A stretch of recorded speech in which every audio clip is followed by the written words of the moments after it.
Kita akan bersama-sama mendengar kebenaran firman Tuhan. Silakan kepada Kudan.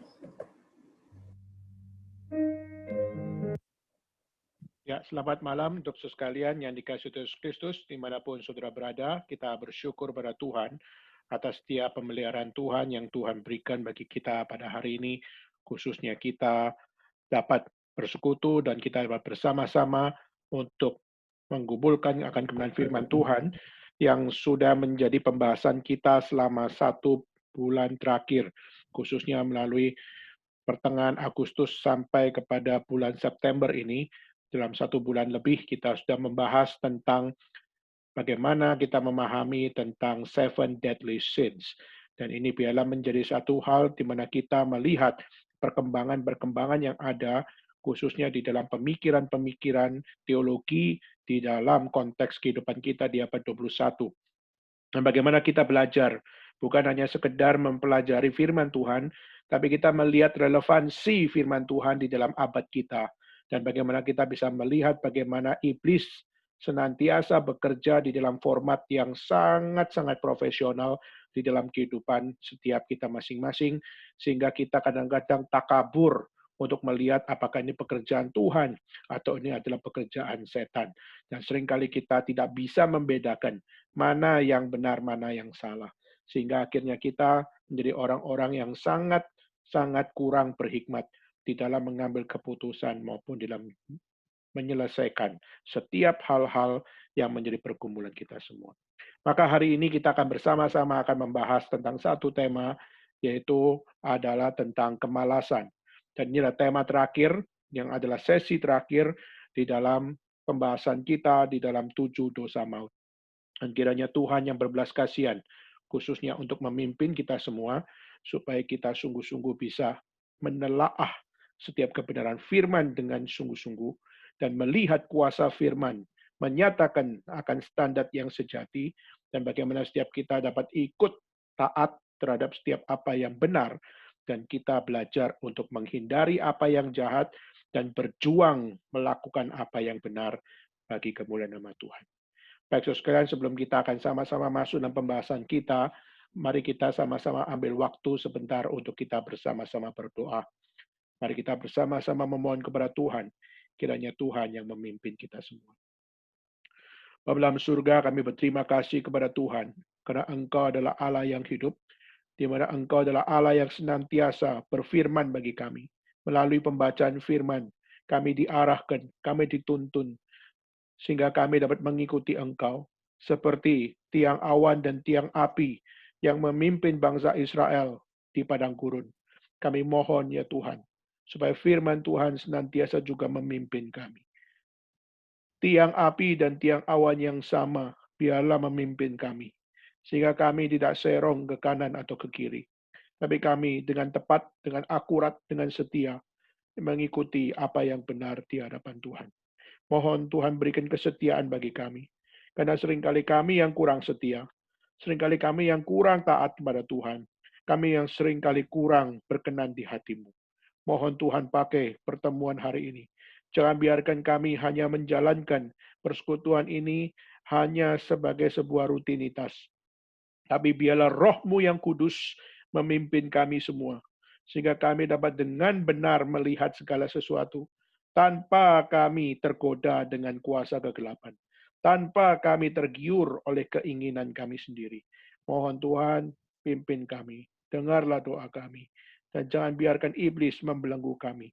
Tapi bebaskan kami. Agar kami senantiasa dapat seturut di dalam penyertaan-Mu. Terima kasih ya Tuhan, inilah doa seru kami. Kami akan siap memimpin dan masuk di dalam sesi ini. Di dalam nama Yesus Kristus, Tuhan dan Juru Selamat kami akan mendengar kebenaran-Mu. Di dalam nama-Mu kami berdoa. Amin. Baik, saudara sekalian, kita sama-sama akan masuk dalam sesi yang ketujuh, yaitu kita bicara tentang kemalasan. Nah, saudara, menurut saudara, apa sih kemalasan itu? Dan kenapa kemalasan menjadi sebuah tema yang sangat penting untuk kita bahas, khususnya di dalam konteks dosa? Kenapa kemalasan menjadi satu hal yang sangat-sangat serius, sehingga akhirnya kemalasan pun di dalam kebenaran firman Tuhan itu digambarkan sebagai bagian yang sangat penting, yaitu bagaimana kemalasan itu adalah sebuah dosa. Saudara, kalau kita waktu mendengar kemalasan adalah dosa, maka bukankah kita adalah orang yang seringkali suka malas? Seringkali kita disuruh belajar, malas. Kadang-kadang kita disuruh untuk pergi, malas. Seringkali kita waktu disuruh baca firman Tuhan, malas. Atau kita disuruh untuk melakukan akan tindakan yang baik, tapi kita seringkali malas. Saudara, saya pernah satu kali berada di dalam satu hal, waktu iman saya lagi turun. Lalu saya kerja. Waktu itu saya tinggal di Taiwan. Dan saya tinggal di Taiwan 2 tahun setengah. Dan sekali ada satu masa saya kerja sangat capek. Kerja sangat capek, sehingga besok paginya saya nggak bisa bangun. Dan waktu saya nggak bisa bangun, waktu saya lihat jam, waduh, sudah pas waktunya. 15 menit lagi, saya harus berangkat pergi gereja. Supaya apa? Supaya bisa beribadah. Tapi waktu itu, saya waktu lihat 15 menit, sudah terlambat. Kalau siap-siap sekarang, bisa lambat sedikit ke sana. Akhirnya saya mulai mikir, yaitu apa? Sudahlah, Tuhan sudah tahu kok. Kalau saya capek luar biasa. Lalu kedua, Tuhan sudah tahu kok. Kalau saya sudah melakukan banyak hal, maka Tuhan tahu tubuh saya nggak kuat. Ketiga, saya telat bangun, maka sudah Tuhan pasti tahu kok. Kalau ini juga adalah sesuatu yang tidak selama-lamanya saya lakukan.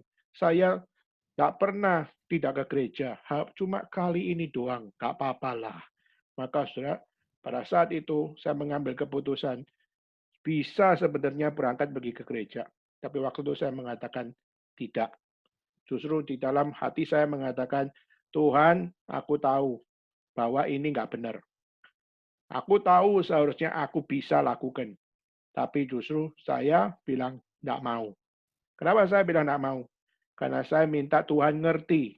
Kalau apa? Saya minta Tuhan ngerti. Kalau saya sudah kerja capek-capek. Terus saya telat bangun. Dan juga saya sudah melakukan segala sesuatu. Cuma cacat satu kali aja kok. Nggak ke gereja. Kenapa kok Tuhan tidak berbelas kasih? Tuhan pasti berbelas kasih. Maka saudara, waktu itu saya akhirnya tinggal tidur lagi. Dan waktu saya tinggal tidur lagi, saudara, sorenya saya dicari satu gereja, saudara. Memang, saudara, kalau gereja kecil itu bisa ketahuan siapa datang, siapa nggak datang. Kalau gereja besar seperti GRI Pusat mungkin yang jemaatnya bisa sampai 5.000, 6.000. Satu orang nggak datang, itu mungkin orang juga nggak bisa cek. Ya. Tetapi kalau di gereja kecil yang cuma 40-50 orang, kalau satu orang nggak datang, itu langsung ketahuan. Dan sudah tahu, sorenya saya punya telepon itu dikontak oleh kurang lebih 20 orang. Kontak saya tanya, kamu kok nggak ke gereja? Kamu nggak ke gereja? Kamu nggak ke gereja? Wah, sampai bosen. Dan akhirnya apa? Saya matiin itu handphone. Kenapa? Karena mengganggu sekali. Cuma sekali nggak ke gereja dicari 20 orang. Dan waktu itu saya merasa sebel luar biasa. Nah, saudara, padahal saya orang Kristen, padahal saya orang percaya, padahal saya melayani Tuhan, saya melayani di gereja. Tetapi saudara, di dalam keadaan waktu itu saya nggak tahu.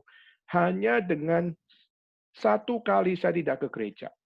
Lalu hanya dengan saya berkata, saya hari ini minta excuse untuk tidak ke gereja. Tapi saudara, waktu itu perhatian dari jemaat, perhatian dari teman-teman, perhatian dari hamba Tuhan, perhatian dari setiap pengurus, itu membuat saya kerepotan. Dan akhirnya apa? Akhirnya saya waktu itu mulai kendor iman. Dan saya mulai merasa bahwa apa? Cuma satu kali nggak ke gereja, dicari satu kebun, dicari satu kampung. Akhirnya saya merasa sebel luar biasa. Nah, waktu saya merasa sebel disitulah saya mulai terbuka dengan hal yaitu apa?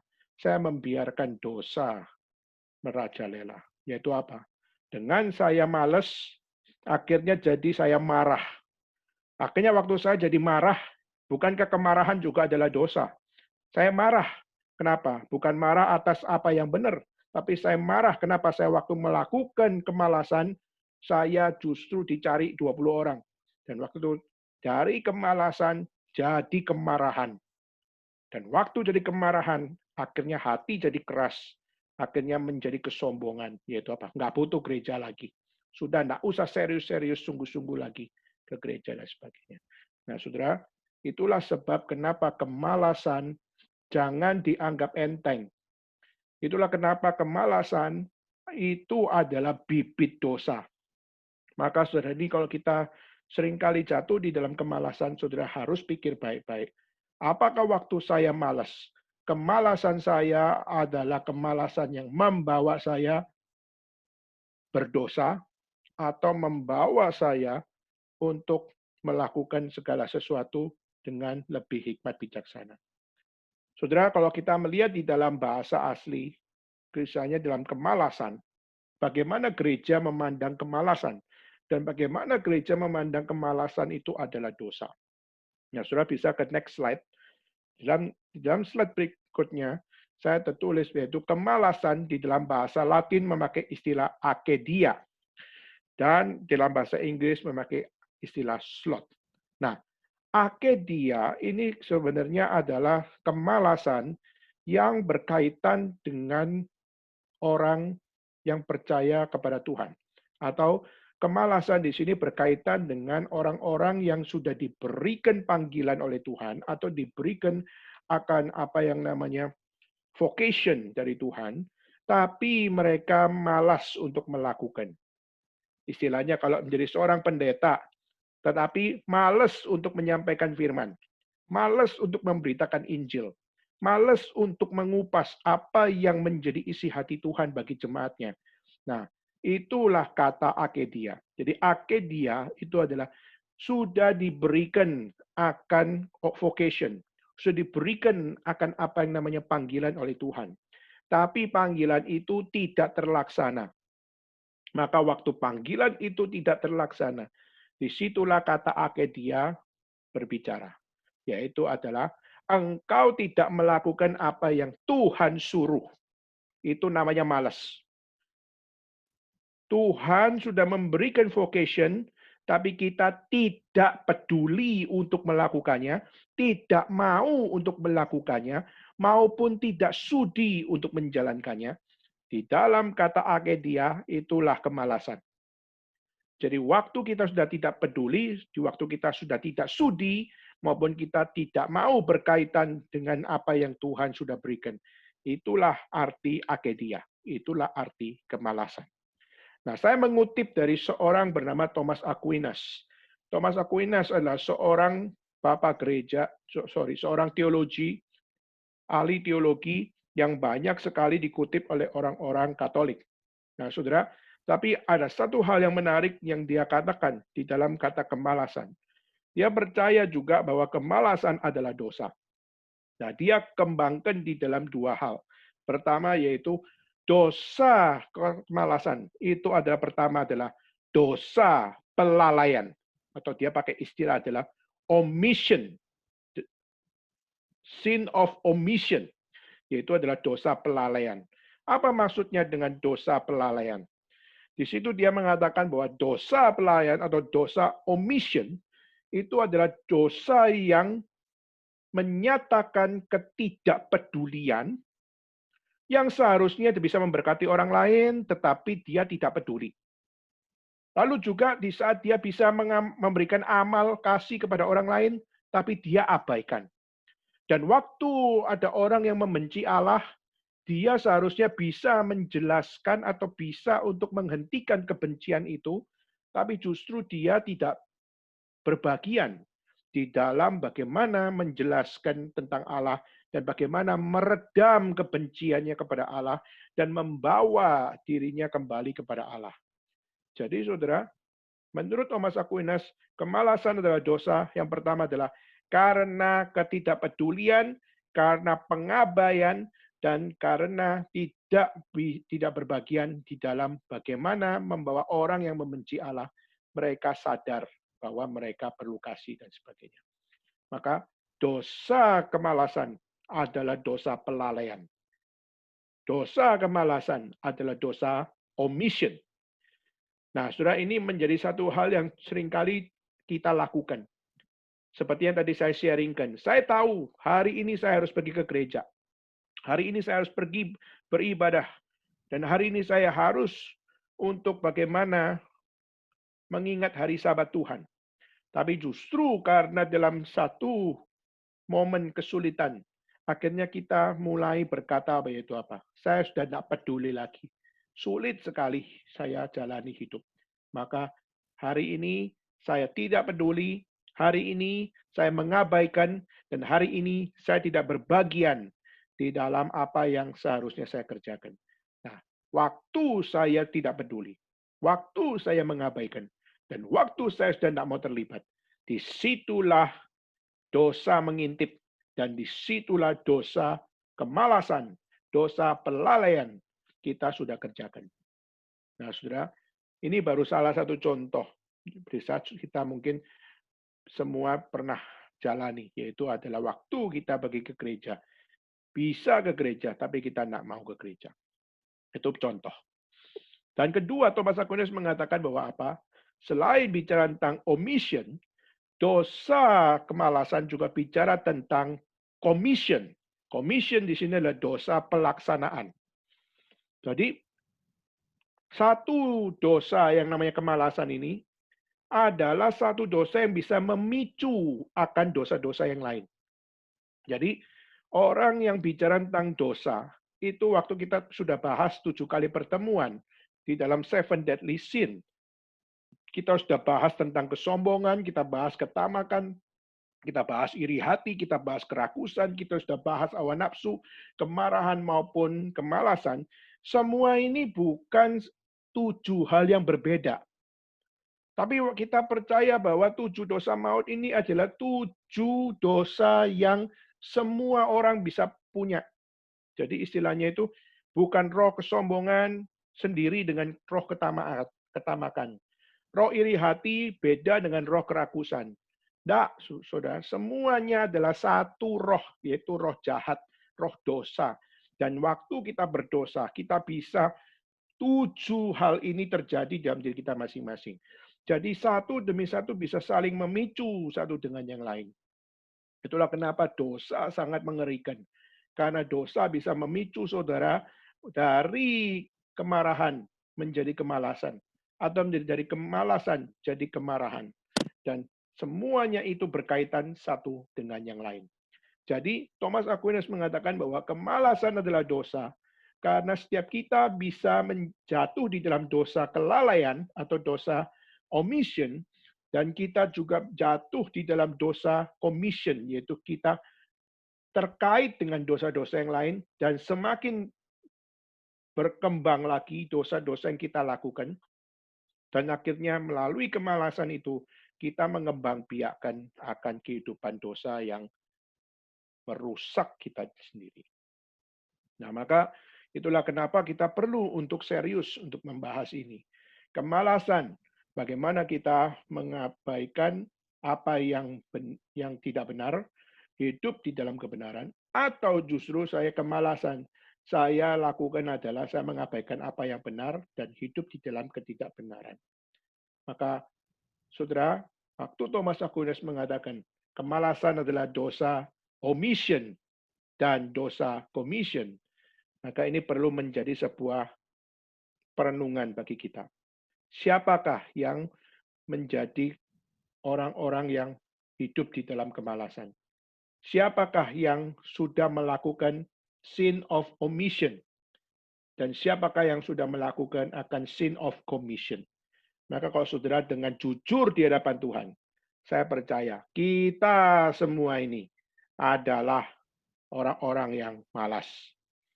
Kalau kita mau jujur di hadapan Tuhan, maka kita akan temukan bahwa the sin of omission and the sin of commission already in your heart. Sudah ada di dalam hatimu. Already exists in your heart, in our heart. Dan ini perlu menjadi sebuah self-kritik kepada kita semua, supaya kita menjadi orang yang sungguh-sungguh bebas dari pengaruh-pengaruh yang tidak beres, khususnya dari dosa, untuk kita tidak menjadi malas. Tetapi kita perlu bangun dari malas, bangkit dari malas, dan keluar dari kemalasan, dan belajar untuk menjadi orang yang penuh bijaksana. Nah, saudara, sebelum saya akan melanjutkan di dalam pembahasan bagaimana kita sebagai orang percaya memahami tentang kemalasan, saya akan singgung dari seorang bernama Bertrand Russell. Saudara, seorang bernama Bertrand Russell itu adalah seorang filsuf dari Amerika yang pernah datang ke China. Dan waktu dia datang ke China, dia banyak sekali untuk memberikan pengaruh yang besar, sehingga kalau saudara pergi ke China, saudara akan temukan buku Bertrand Russell adalah salah satu buku yang banyak diterjemahkan di dalam bahasa Mandarin. Dan juga buku dari Bertrand Russell juga banyak sekali dapat dibeli, khususnya di Xinhua Sutian, maupun juga di bookstore-bookstore yang lain. Nah, saudara, Bertrand Russell seorang filsuf yang ateis, dia nggak percaya Tuhan. Dan itulah kenapa salah satu buku yang paling booming yang dia pernah tulis adalah Why I Am Not a Christian. Kenapa saya memilih untuk tidak menjadi Kristen. Dan itu salah satu buku yang sangat booming, khususnya di Tiongkok. Bagaimana saudara melihat bagaimana dia menolak iman, dan dia menolak kepercayaan, dan dia menolak Kristus, dan dia juga menolak the existence of God di dalam kehidupan dia. Nah, saudara, yang menarik adalah dia ada bicara tentang kemalasan.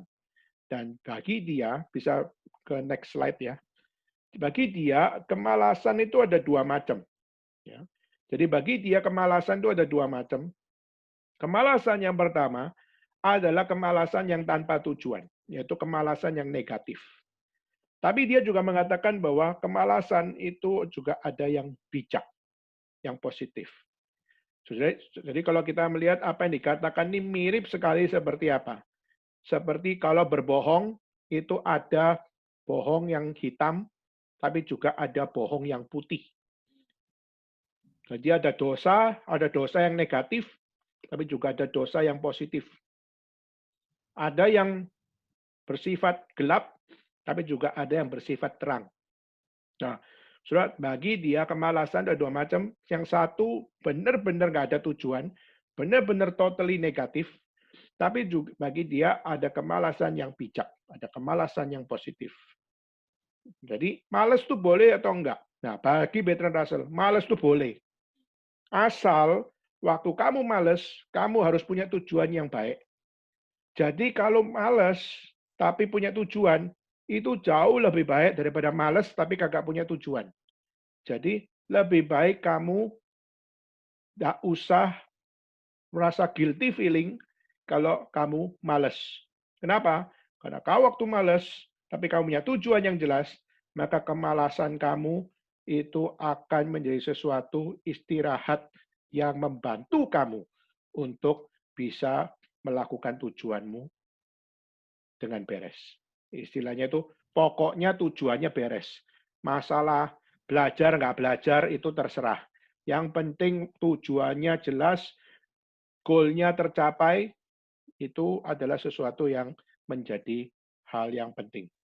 Jadi dia mengatakan bahwa malas itu boleh.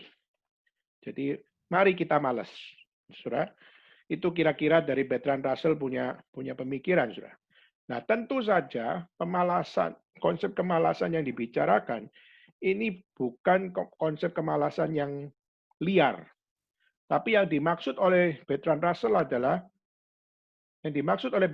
adalah waktu kamu punya kemalasan, kemalasanmu boleh ada, boleh nggak ada, tapi harus mengutamakan keutamaan. Jadi istilahnya gini, kamu males, tetapi kamu juga tahu bahwa besok itu ujian. Maka waktu orang tanya, kamu kok nggak belajar? Ayo belajar. Lalu akhirnya kamu mengatakan bahwa apa? Saya males belajar. Oke, kamu males belajar. Tapi besok nilainya bisa bagus atau tidak? Nah, waktu kamu mengatakan, saya nggak mau belajar, tapi saya pastikan besok saya punya ujian nilainya bagus. Maka bagi Bertrand Russell, itu diperbolehkan. Itu namanya kemalasan yang bijak. Istilahnya apa? Pakai waktu main supaya hati tenang, hati senang, dan waktu besok, waktu ujian, tidak stres, dan besok ujian tidak ada tekanan, besok mengerjakan dengan apa adanya, pokoknya hasilnya harus beres. Nilainya harus bagus. Nah, sudah kira-kira seperti itu yang dimaksud. Jadi, akhirnya saudara, pendidikan yang ditawarkan oleh Bertrand Russell ini adalah pendidikan yang sangat-sangat kurang ortodoks atau kurang konservatif. Jadi dia sedikit melakukan liberalisasi di dalam cara mendidik, yaitu apa? Kalau kamu nak malas belajar, ya sudah, tidak usah belajar. Tapi kalau kamu bisa pastikan bahwa dengan kamu nggak belajar, nilaimu bisa bagus, itu baru diperbolehkan. Nah, saudara, tentu saja ini adalah satu gaya pendidikan yang sangat-sangat sekuler. Ya, kita melihat bagaimana kemalasan rupanya bisa menjadi positif, bisa diperbolehkan. Itu adalah sesuatu yang sangat-sangat kurang mendidik sebenarnya.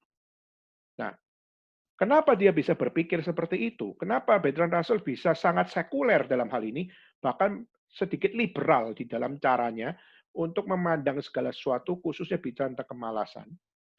Saudara, dia mengatakan bahwa karena hidup itu adalah sebuah kenikmatan. Jadi hidup itu harus dinikmati.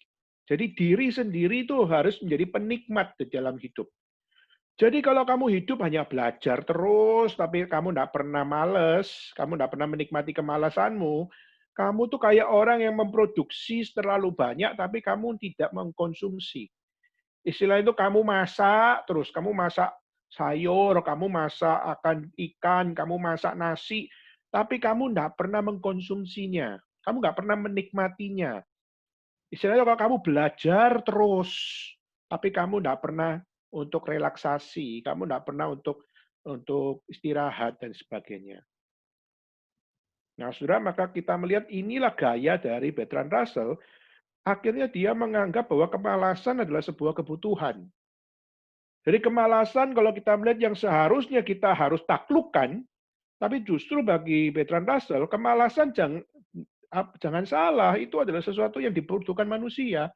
Nggak usah munafik lah. Males itu disukai semua orang kok. Pendeta pun juga suka kok males. Ya kan? Jemaat juga suka males apalagi. Apalagi orang yang nggak percaya Tuhan, lebih suka lagi males.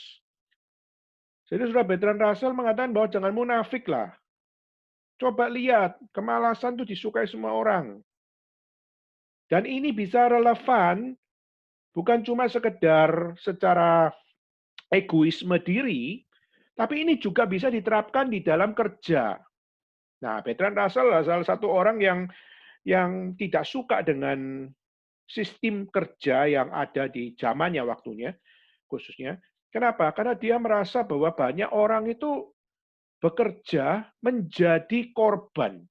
Jadi istilahnya itu banyak orang bekerja itu bukan kerja untuk sesuatu yang berguna bagi orang lain, ya.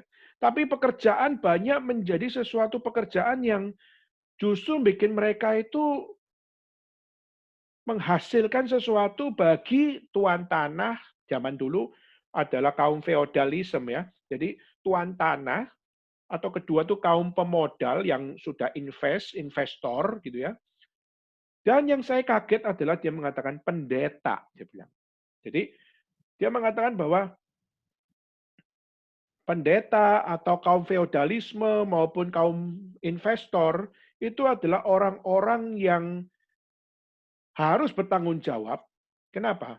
Karena sistem kerja modern yang dihidupi oleh orang-orang di zamannya, khususnya di zamannya Bertrand Russell, itu kebanyakan adalah orang-orang yang dipuaskan. Istilahnya apa? Orang lain yang kerja, tapi dirinya menerima sebuah kepuasan. Jadi misalnya kalau saya tuan tanah, maka tanah saya dikerjakan oleh para buruh. Maka waktu para buruh bekerja setengah mati dan akhirnya hasilkan panen, dan akhirnya panen itu akhirnya dibeli oleh orang yang membutuhkan, maka akhirnya uangnya masuk. Uang masuk bukan ke para petaninya, bukan, tetapi uang langsung masuk kepada tuan tanah. Maka tuan tanahnya dapat uang, dan barulah tuan tanah itu membagikan uang itu kepada para petani. Nah, di zaman itu kita melihat kenapa khususnya Bertrand Russell nggak suka dengan kaum feodal, nggak suka dengan para bisnismen, nggak suka dengan investor dan sebagainya, karena mereka mendapatkan keuntungan yang besar, tapi mereka memberikan kepada siapa yang namanya petani itu dengan upah yang di bawah minimum, kalau kita pakai istilah sekarang. Upah yang sangat kecil. Dan itulah kenapa kita melihat orang kerja setengah mati, digaji cuma dapat gaji kecil. Sudah kalau kita hari ini semua kerja, lalu kita dikasih gaji yang kecil, kira-kira kita gimana? Saya yakin dan percaya kita pasti akan merasa tertekan. Kenapa? Kalau saudara misalnya dapat cuma 1.000 remingpi, saudara dapat 1.000 remingpi, lalu saudara harus hidup selama 1 bulan, khususnya dengan uang 1.000 remingpi. Is it possible to live with 1,000 remingpi? Saudara, saya yakin dan percaya kita tidak bisa. Kita pasti akan irit sekali. Mungkin nasi kita masak 1 hari 3 kali makan. Dan mungkin kita beli 1 ayam, akhirnya kita bahkan 1 suwer untuk pagi, 1 suwer untuk siang, 1 suwer lagi untuk malam.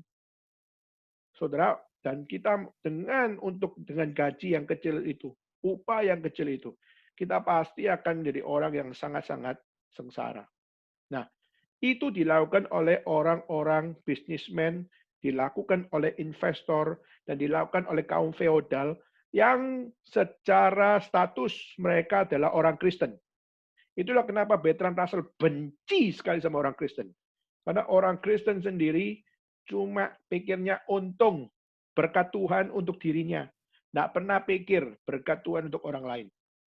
Itulah kenapa berkat hanya untuk saya. Karena saya adalah orang percaya. Dan saya tidak jadi berkat bagi orang lain. Dan kita melihat inilah menjadi sejarah orang Kristen. Di mana orang Kristen, khususnya di Amerika, banyak sekali dari mereka cuma peduli sama diri sendiri, tidak peduli sama orang lain. Maka banyak orang benci Kristen adalah karena memang banyak orang Kristen brengsek. Karena banyak orang Kristen tidak taat kepada firman. Dan banyak orang Kristen mencintai diri. Dan akhirnya apa? Banyak orang Kristen menjadi batu sandungan. Dan termasuk adalah Bertrand Russell. Benci sekali sama orang Kristen. Karena apa? Businessman Kristen maupun investor Kristen. Mereka semua adalah munafik. Karena di gereja mereka adalah orang-orang yang melayani Tuhan. Tetapi justru yang mereka kerjakan kepada orang di luar gereja, mereka tidak punya impact yang baik. Nah, saya kaget adalah kenapa pendeta juga dibenci oleh Bertrand Russell.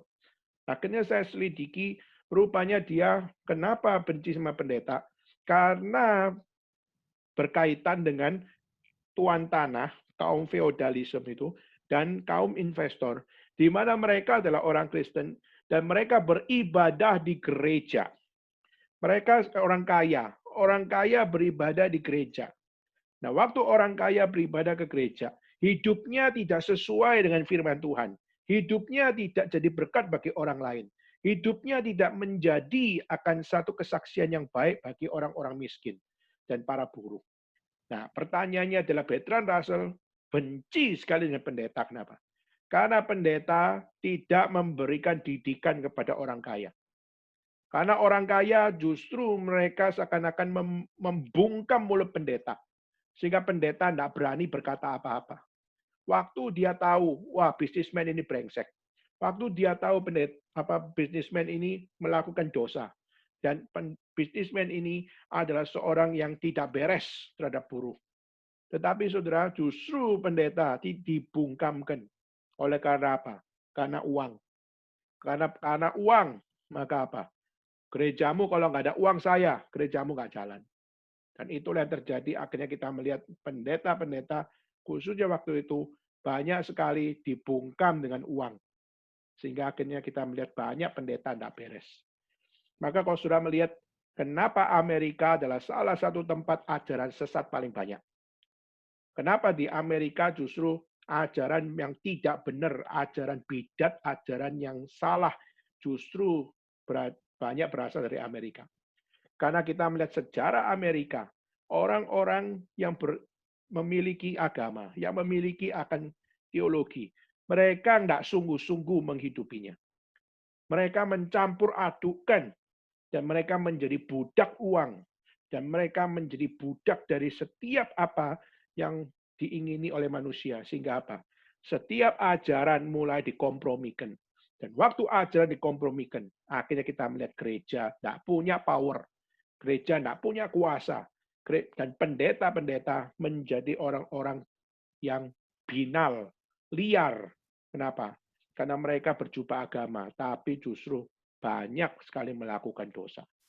Itulah kenapa Bertrand Russell benci orang Kristen dan juga benci sama pendeta. Nah, pendeta istilahnya mengiyakan bahwa apa? Investor dan mengiyakan tuan tanah, engkau adalah orang baik, kamu adalah orang Kristen, kamu anak Tuhan. Dan pendeta seakan-akan diam. Waktu mereka suruh orang lain kerja paksa, dan mereka cuma ongkang-ongkang kaki, dan akhirnya mereka dapat kangdao, mereka dapat cuan, mereka dapat akan keuntungan, dan mereka akhirnya menjadi orang yang kaya luar biasa, tapi buruhnya miskin luar biasa. Nah, saudara, itulah kenapa Bertrand Russell mengatakan bahwa apa? Bahwa jangan kerja terlalu keras. Maka dia juga mengatakan jangan kerja terlalu keras. Kerja ada batasnya. Jadi dia mengatakan jadilah orang malas. Jadi dia mengiyakan kemalasan adalah kebutuhan. Jadi jadilah malas. Tapi jangan malas yang negatif. Jangan malesnya cuma ngerokokan, atau malesnya adalah tidur, atau malesnya adalah menikmati akan pesta pora dan sebagainya. Bukan itu. Yang dimaksud dengan malas sama Bertrand Russell adalah apa? Jadilah orang malas yang positif, yaitu apa? Kamu punya waktu sendiri. Kamu punya waktu senggang. Kamu punya waktu untuk menikmati dirimu sendiri. Tetapi kamu waktu punya waktu untuk dirimu sendiri, haruslah kamu punya kontribusi dan gunakan waktu senggang dengan baik. Jadi sudah akhirnya muncul satu hal, yaitu apa? Malas itu dikaitkan dengan waktu senggang. Akhirnya malas itu dikaitkan dengan free time. Malas akhirnya dikaitkan dengan kamu enjoying your day atau enjoying your time, enjoying your minute. Gitu. Jadi misalnya kayak kerja. Kalau kerja, kamu mau enjoy untuk ngerokok sebentar. Nah, itu bagi dia, itu adalah sebuah kemalasan. Enjoying your slot. Dengan apa? Misalnya saya mau ngerokok 1 menit atau 2 menit. Nah, itu adalah sebuah yang namanya kemalasan. Gunakan, gunakan, gunakan. Nah, saudara, itulah kenapa Bertrand Russell mengatakan bahwa kita tidak usah menjadi orang yang memforsir diri. Sudah, jalani hidup itu dengan nikmat saja. Kalau kamu bisa kerja Nggak perlu sampai dari jam 9 pagi sampai jam 5 sore, nggak perlu. Kerja nggak perlu dengan waktu yang panjang. Lebih baik kamu kerja dengan waktu yang pendek, tapi dengan sungguh-sungguh, dan kamu punya waktu luang atau kamu punya waktu malas lebih banyak daripada kerja. Jadi dia mengatakan bahwa ini sesuatu hal yang nggak beres di saat apa? Orang harus kerja itu setengah hari atau 1 harian. Bagi dia itu gila. Maka Bertrand Russell mengatakan bahwa kerja itu nggak usah panjang-panjang. Maka dia usulkan sistem bekerja adalah 4 jam saja. Jadi kerja itu nggak usah panjang-panjang, 4 jam cukup. Selebihnya pakai waktumu itu dengan apa? Dengan waktu senggang. Kalau pakai Pak istilah kerennya itu pakai dengan waktu senggang. Jadi pakailah waktumu untuk bermalas-malasan, tapi bermalas-malasan yang bertujuan, bukan bermalas-malasan yang liar atau bermalas-malasan yang negatif. Nah, saudara, ini sesuatu konsep kemalasan yang rada aneh, ya. Tetapi saudara, dia waktu mewujudkan ini, banyak orang yang mulai menganggap bahwa Bertrand Russell adalah seorang yang inspiratif. Sehingga itulah kenapa kita melihat ada satu gaya hidup di mana bekerja nggak usah di kantor, bekerja bisa work from home. Ya, sebelum pandemi kita melihat juga ada orang yang work from home. Ya, jadi kita melihat sebelum pandemi sudah booming sebenarnya adalah bekerja nggak perlu di kantor, bekerja di rumah atau bekerja waktu kamu bisa berlibur. Ya, jadi misalnya saya hari ini bekerja, tapi saya apakah harus selalu di Jakarta untuk bekerja atau saya harus di Cina saya bekerja? Atau waktu saya memimpin meeting online, apakah saya harus berada di kota tertentu? Saudara, maka bagi pemikiran dari Bertrand Russell adalah tidak perlu. Jadi istilahnya itu kamu bebas untuk berada di dalam kemalasan apapun, kamu bebas di dalam waktu senggang apapun, asalkan kamu tetap doing the right thing, khususnya di dalam kamu bekerja. Nah, itulah kenapa konsep dari Bertrand Russell banyak sekali mempengaruhi banyak pendidikan, banyak perusahaan, dan akhirnya kita melihat juga salah satu kita melihat yang mulai booming adalah misalnya homeschooling misalnya. Homeschooling muncul dengan tidak perlu pergi ke sekolah. Kenapa? Karena asal kamu bisa mengajar, asal kamu bisa memberikan konten yang sama dengan apa yang namanya sekolah, go ahead, Saudara. Nah, ini salah satu pengaruh kecil Bertrand Russell di dalam pendidikan. Lalu kita juga melihat bagaimana banyak hal di dalam kerja pun sama. Saudara, saya pernah melihat bagaimana ada satu orang bule, saudara, saya ketemu di Shanghai, di mana dia seorang bule dan dia bawa keluarganya, dia bekerja, saudara. Jadi dia kerjanya pakai waktu itu belum ada earbud ya, belum ada earphone. Mereka pakai apa yang namanya satu alat komunikasi yang seperti earbud tapi dia cuma satu biji di situ. Saya lupa namanya apa sekarang ya. Nah itu selalu dibawa kemanapun dia pergi. Nah waktu dia pergi situ kelihatannya dia bersama dengan keluarga, tapi juga dia juga ngomong-ngomong terus, saudara. Dia ngomong-ngomong terus dengan earphone yang satu biji yang ada di telinganya.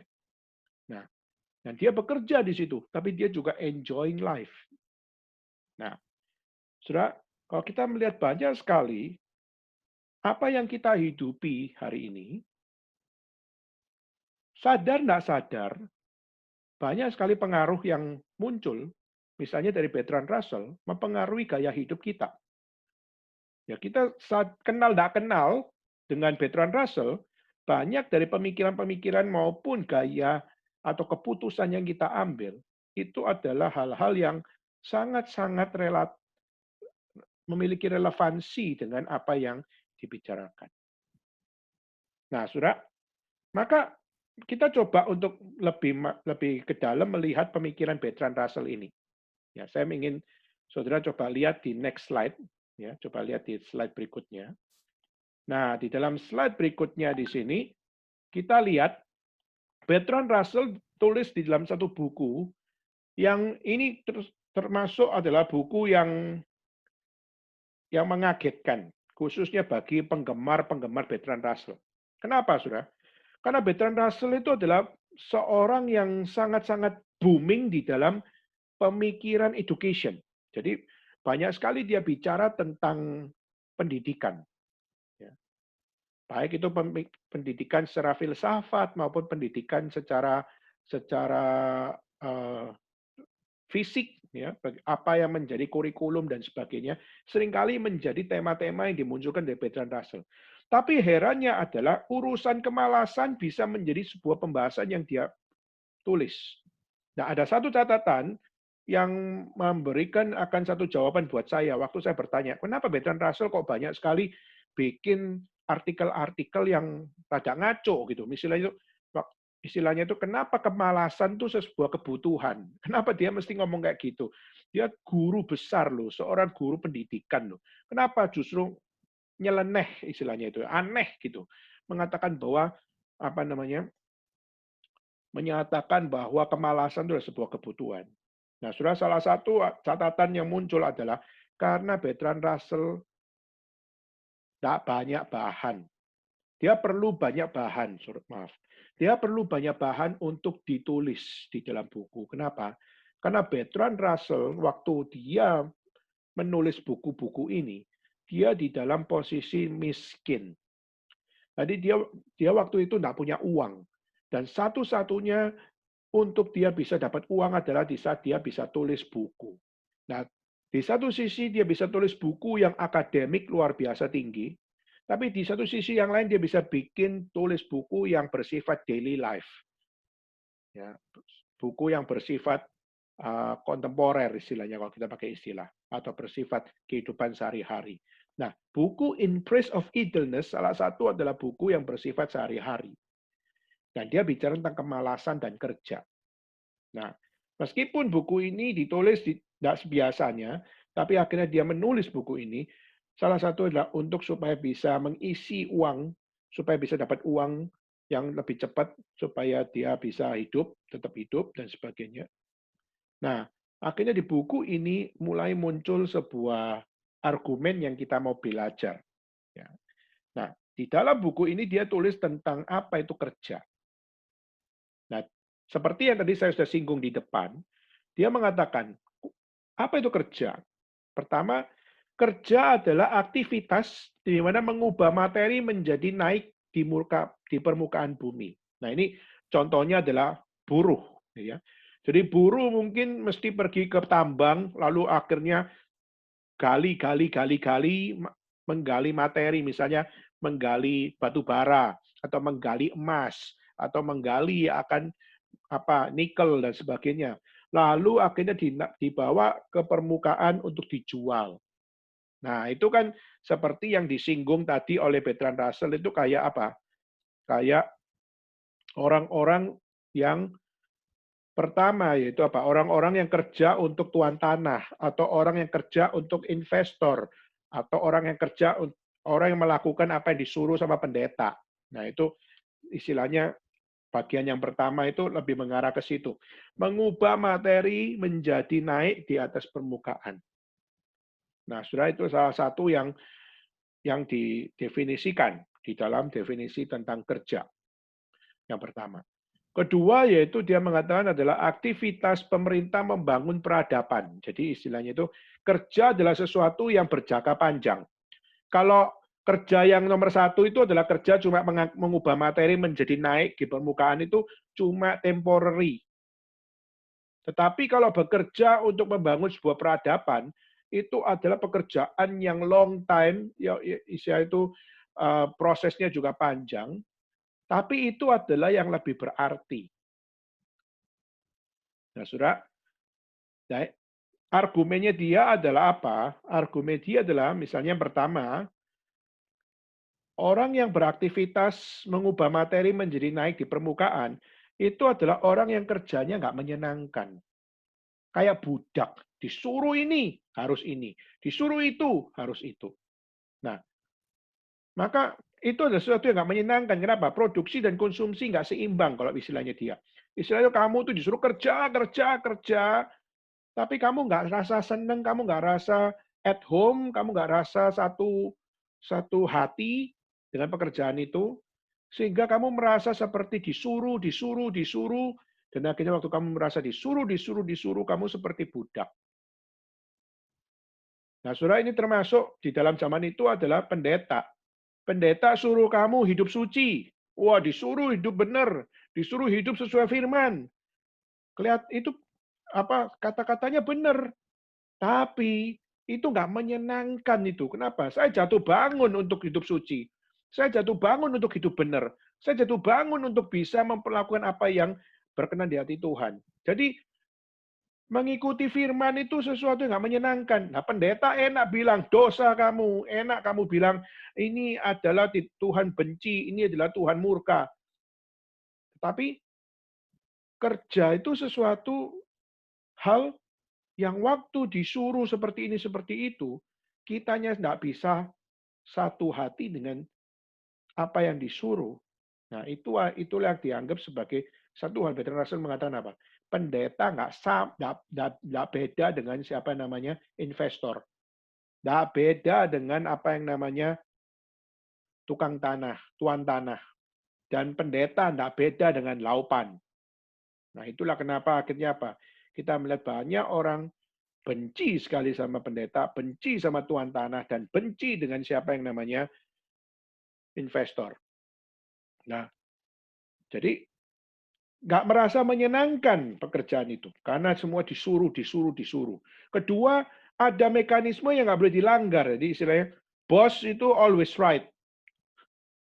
Ya, jadi boss always right, investor always right, pastor always right, reverend always right. Because what? Because God is always right. Nah, seringkali mereka benci sekali disuruh-suruh dan sebagainya. Kenapa? Karena menganggap bahwa ada mekanisme yang nggak boleh dilanggar, yaitu apa? Boss is always boss. Dan akhirnya karena boss is always boss, maka boss always right. Maka karena boss always right, kita nggak bisa ngelawan bos. Dan semua kita kerja hanya untuk apa? Kita semua kerja hanyalah demi tujuan Tuhan tercapai. Dan itu yang menjadi kebencian dari Bertrand Russell. Kerja yang kayak tipe pertama ini. Ini kerjaan bocai. Ini kerjaan nggak ada arti. Ini kerjaan negatif. Kerjaan buruh itu negatif. Kenapa? Hidup hanya untuk kerja cuma untuk hidup. Kerja cuma buat makan. Kerja nggak ada masa depan. Itu yang dimaksud oleh Bertrand Russell.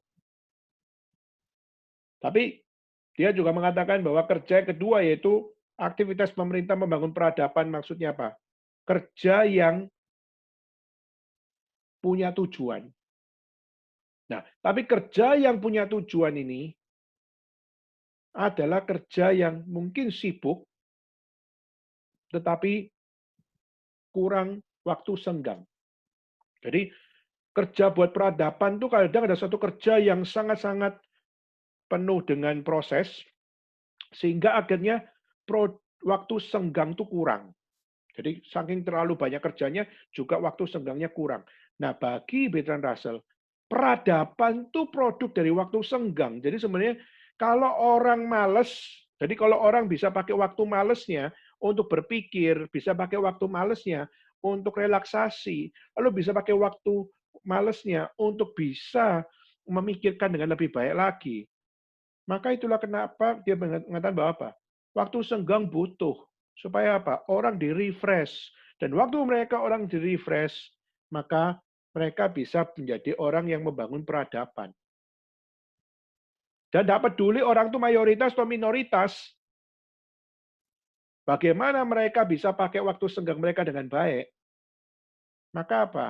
Maka itu adalah sebuah kehidupan pekerjaan yang bisa sampai kepada tujuannya. Jadi istilahnya kerja itu jangan kerja terus-menerus, tapi perlu ada namanya kemalasan yang di-excuse atau pakai bahasa kerennya adalah waktu senggang untuk supaya bisa untuk membangun peradaban. Saudara, saya nggak tahu, saudara waktu dengar begini, saya yakin percaya saudara akan bisa berkata, oh setuju, kita memang butuh istirahat. Oh setuju, saya memang nggak mau diatur oleh ruang dan waktu. Saya mau kerja di mana, saya mau kerja di Starbucks hari ini, besok saya kerja di apa namanya di Coffee Bean, atau besoknya saya di Gloria Jeans, atau besoknya lagi saya di apa Janji Jiwa atau apa. Saudara, kita mungkin berkata bahwa saya nggak mau diikat, maka saya akan gunakan semua faktor-faktor waktu senggangku dimanapun saya tentukan sendiri. Jadi nggak mau kerja di kantor misalnya, atau nggak mau kerja di di pusat misalnya. Nah, saudara, seringkali kita membangun sebuah hal yang sadar nggak sadar, saudara mengaplikasikan pemikiran Bertrand Russell. Pokoknya kerjaannya beres. Pokoknya kerjaannya memiliki hubungan dengan membangun peradaban dan sebagainya, gitu ya. Nah, saudara, sehingga akhirnya kita mulai banyak sekali cara berpikir di dalam bekerja yang mulai berbeda. Jadi akhirnya saudara menjadi orang yang bekerja tapi tidak pernah ngantor, saudara lebih suka bekerjanya adalah di lapangan, tapi saudara bekerja di lapangan, saudara tidak pernah untuk memiliki akan satu hal bagaimana saudara ya istilahnya itu menjalani pekerjaan saudara itu secara lebih sinkron. Ya kenapa? Kadang kita kalau di lapangan yang kita temukan kesulitan-kesulitan, tapi kita enggak mungkin kalau kita di kantor biasanya kita bisa discussion, kita bisa diskusi, tapi seringkali kita sudah kehilangan itu, dan kita seringkali isi diskusi-diskusi itu dengan WhatsApp group, atau kita isi dengan, kalau di China pakai WeChat, ya. Dan kita semua gantikan semua relasi-relasi bertemu dengan sesama manusia itu dengan WeChat group, dengan WhatsApp group, dan sebagainya. Dan akhirnya, saudara, segala sesuatu menjadi berubah. Kerja menjadi berubah, akhirnya kita melihat kemalasan yang diiyakan oleh Bertrand Russell menjadi sesuatu yang biasa akhirnya. Dan akhirnya kemalasan tidak bisa dibedakan, yang mana malas, yang mana waktu senggang. Akhirnya saudara tidak bisa membedakan lagi, yang mana malas, yang mana adalah mobile. Ya. Saudara, jangan-jangan kita menjadi orang yang akhirnya bilang, saya bekerja, tapi format saudara ganti sendiri. Misalnya gini, saya berkhotbah atas pakai batik misalnya. Yang biasanya saya kalau pelayanan adalah saya pakai celana panjang, saya pakai sepatu dan sebagainya. Lalu akhirnya yang saya lakukan adalah apa? Saya berkhotbah di depan saudara, tapi saya pakai celana pendek. Atau mungkin waktu saya berkhotbah atasnya aja pakai yang namanya pakai batik. Tetapi justru celana yang saya pakai celana pendek. Nah, saudara, ini salah satu menunjukkan apa? Saya sebenarnya waktu melayani Tuhan, waktu saya mengajar kepada saudara, waktu kita sama-sama bersekutu bersama, apakah kita punya attitude di sini? Atau justru kita adalah pelaksana kemalasan? Ah, buat apa namanya ke gereja, nggak ke gereja, pakai baju rumah aja lah, gitu kan? Atau kalau saya mau bertemu dengan jemaat, toh kita juga online kok, ya sudahlah pakai baju rumah aja lah. Khotbah juga pakai baju rumah aja lah. Nggak perlu sampai siap-siap dengan rapi lah. Kenapa? Ya karena kita kan hidup di dalam situasi yang ya bebas gitu. Dan seringkali kita menggunakan kemalasan di dalam gaya hidup. Kita memakai kemalasan di dalam kita punya critical thinking menjadi sesuatu yang liar. Dan akhirnya kita membawa kemalasan di dalam prinsip. Nah, saudara, ini luar biasa kacau. Akhirnya kemalasan menjadi sesuatu yang kita jadikan prinsip. Jadi istilahnya, ya sudahlah, yang penting kan ibadah itu lihat hatinya. Nggak peduli lu pakai baju apa. Mungkin jangan-jangan ada yang nggak pakai baju ikut sesi di sini. Ya mungkin aja ini lawang semuanya nggak bisa kelihatan layarnya kok. Semua pakai gelap semua. Semua cuma nama-nama yang terpampang di sini. Di layar saya ini semua cuma nama-nama saja. Jangan-jangan kalian pakai baju, nggak pakai baju, bisa menjadi konteks, sudah. Nah, saudara waktu bersekutu, yang biasanya kita persekutuan, kita menjaga attitude dengan saya pakai baju rapi, karena saya bersekutu bukan cuma bertemu dengan manusia, tapi saya bertemu dengan Tuhan. Karena saya bersekutu di dalam Tuhan. Keseriusan persekutuan, keseriusan di dalam kita berbakti, keseriusan di dalam kita bersekutu. Saudara, ini perlu di dalam atas dasar how respect you are. Gimana saudara menghormati Tuhan, menghormati persekutuan ini. Nah, mungkin saudara hari ini adalah orang-orang yang kita bersekutu, tapi kita adalah orang-orang yang menjalankan pelaksanaan terhadap kemalasan ini. Waktu senggang. Jadi ibadah yang biasanya menjadi sebuah waktu yang khusus, yang sacred moment untuk kita jadikan ini sebagai ibadah waktu senggang. Dan waktu saudara jadikan ibadah sebagai waktu senggang, saudara-saudara sedang menjalankan sebuah kemalasan, saudara. Maka itulah kenapa kita perlu untuk self-kritik, saudara.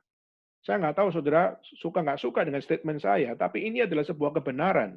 Di mana di saat kita ibadah, termasuk waktu kita ibadah online sekalipun, we must admit yourself. Kita perlu untuk punya kejujuran, yaitu apa? Saya bersekutu bukan sekedar saya bersekutu dengan teman-teman yang ada di grup ini. Tapi saya bersekutu di dalam Tuhan. Dan saya percaya Tuhan ada di sini. Maka pertanyaannya, bagaimana saya menghormati Tuhan saya di dalam persekutuan online ini, dan khususnya bagaimana saya menempatkan diri, khususnya di dalam saya, tidak menjadi sebuah korban dari sebuah kemalasan. Nah, mungkin next time, saudara, kalau hari ini saudara masih berada di dalam format kemalasan membawa ibadah ini di dalam kesenggangan waktu saudara, maka saudara ini adalah sesuatu yang saudara perlu bertobat dan saudara harus belajar menempatkan diri. Change your attitude, change your style, change your lifestyle, and change your principle. Untuk apa? Untuk saudara meyakini saya tidak melakukan kemalasan, tapi saya dengan menghormati Tuhan. Dan saya bersekutu bersama dengan teman-teman saya di grup ini, Tuhan bersama-sama dengan saya. Dan waktu Tuhan ada bersama-sama dengan kita, maka kita tahu bahwa apa? Kita harus dengan tekun, kita harus dengan rajin, kita perlu dengan satu kesadaran melakukan yang terbaik bagi Tuhan. Nah, saudara, maka itulah kenapa konsep Bertrand Russell pelan-pelan dari zamannya dia sampai sekarang kita melihat bagaimana sudah banyak mengubah cara hidup manusia. Dan bahkan kita sadar nggak sadar, kita sudah melaksanakan setiap apa yang dia bicarakan di dalam konsep kemalasan yang positif. Itulah kenapa justru, saudara, kita perlu membawa gaya hidup yang benar. Kita harus menjadi orang-orang yang berani berkata bahwa apa?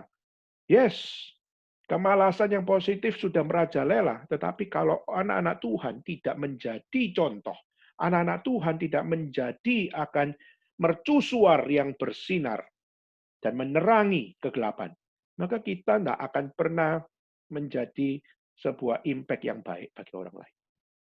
Kita tidak akan pernah jadi contoh bagi orang lain. Kita harus jadi contoh bagi orang lain. Maka saudara, kalau saya tanya kepada diri saya sendiri, saya juga pingin kalau khotbah saya pakai baju yang lebih nyaman. Dan bagi saya baju yang nyaman buat saya itu t-shirt. Maka kalau saya pakai t-shirt, saya senang, saya merasa lebih nyaman.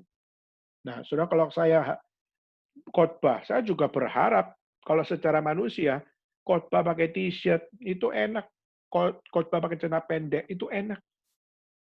Tapi saudara, Tuhan pun mengajarkan bahwa apa? Tuhan pun mengajarkan bagaimana setiap kita perlu gain your respect to the Lord. Kita harus bangun apa yang namanya kita punya penghormatan kepada Tuhan. Kalau sama presiden kita bisa sangat-sangat memperhatikan ini. Kenapa kepada Tuhan kita nggak memperhatikan ini? Oke, saudara, maka kemalasan itu adalah sesuatu yang sangat-sangat mendominasi hidup saudara dan saya. Sadar tidak sadar. Dan Alkitab mengatakan, kemalasan itu dosa. Nah, saudara, mari kita lihat dalam Alkitab. Kenapa kemalasan itu dosa? Oke, kita coba lihat di next slide. Saudara, kenapa kemalasan itu dosa?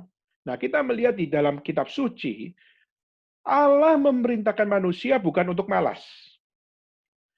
Tapi kita melihat Allah memerintahkan manusia untuk bekerja. Nah, kita coba lihat di dalam Kejadian pasal 2 ayat 15. Oke, saya akan bacakan untuk saudara sekalian. Kejadian pasal 2 ayat 15.